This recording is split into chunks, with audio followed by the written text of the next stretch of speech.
Hello friends, welcome back to my channel. আশা করি ভালো আছেন, সুস্থ আছেন। বিভিন্ন কাজের সূত্রে বিভিন্ন জায়গায় যেতে হয়, তো যখন বাগান সাইডে যাই তো চা বাগান দেখলে সত্যি এত ভালো লাগে। সামনে পাহাড় আর তার ঠিক নিচেই চা বাগান, তো আর নিজেকে কন্ট্রোল করতে পারি না। তো সেই জন্য কিছু কিছু মুহূর্ত আপনাদের সাথেও শেয়ার করলাম। এত সুন্দর লাগছিল বাগানের পরিবেশ। আর দেখুন, বাগানে এখানে প্রত্যেক বাড়িতেই কিছু না কিছু সবজি হয়ে আছে, তো সেগুলোই সব ভিডিও করে ক্যাপচার করছিলাম। দেখতে এত ভালো লাগছিল, ছিঁড়তেও কিন্তু ইচ্ছে করছিল না। তবে ওখান থেকে অনেক সবজি নিয়ে এসেছি, ভালোবেসেই তারা দিয়েছেন, কোনো পয়সা নেননি।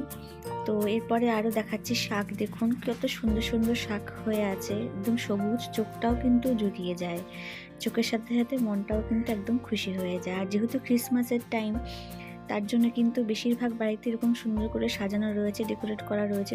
তাও পুরোটা হয়নি, রাত্রেবেলা সন্ধ্যাবেলা হলে এটা সুন্দর লাইট জ্বলবে। তো তাই আপনার সাথেও শেয়ার করলাম, জিনিসটা খুব ভালো লাগলো।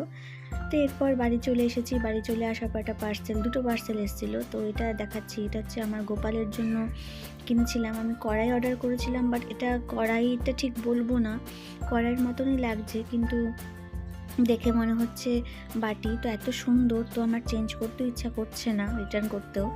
তো ভাবছি পায়েস রান্না করে এতেই পায়েস দেবো, রান্না করবো না। আর ছেলের জন্য নিয়ে এসেছিলাম ম্যাঙ্গো পেস্ট্রি। ও বলেছিল ম্যাঙ্গো পেস্ট্রি খাবে। তো অ্যাকচুয়ালি ও বাইরের কেক খুব একটা খায় না, আমি বানালেই সেটা খায়, প্রেফার করে। বাট ও টিভিতে দেখে বলেছিল, দেখুন দুষ্টু করছে কীরকম।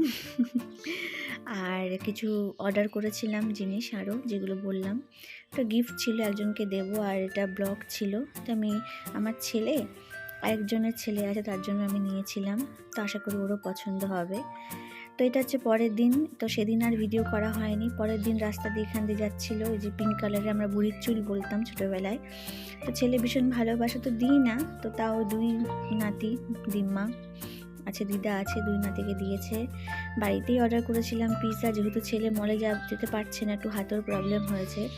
তো পিৎজা অর্ডার করেছি ঠিক, কিন্তু ও খায়নি। সেই জন্য রাত্রেবেলা আবারও বলেছিল গোলাপ জামুন খাবে, জিরা রাইস খাবে, তার জন্য এখান থেকে অর্ডার করেছিলাম। এটা ফুললি একটা পিওর ভেজ রেস্টুরেন্ট, এখান থেকেই মেনলি খাবার অর্ডার করি। তো এত কিছু তো খায় না, সবাই মিলে খাই, জাস্ট ও গোলাপ জামুনটা খায়, অল্প জিরা রাইস খায়, ওটাই আমার শান্তি। বাচ্চারা অল্প খেলেই তাতে মারা সব খুশিই হয়। তো আশা করি আপনাদের এই ছোট্ট ব্লগটা ভালো লাগবে। কোনো রেসিপি নিয়ে আসিনি, খুব শীঘ্রই রেসিপি নিয়ে চলে আসবো, হাজির হব আপনাদের সামনে। ভালো লাগলে কমেন্ট করে জানাবেন, and please support my channel. Thank you.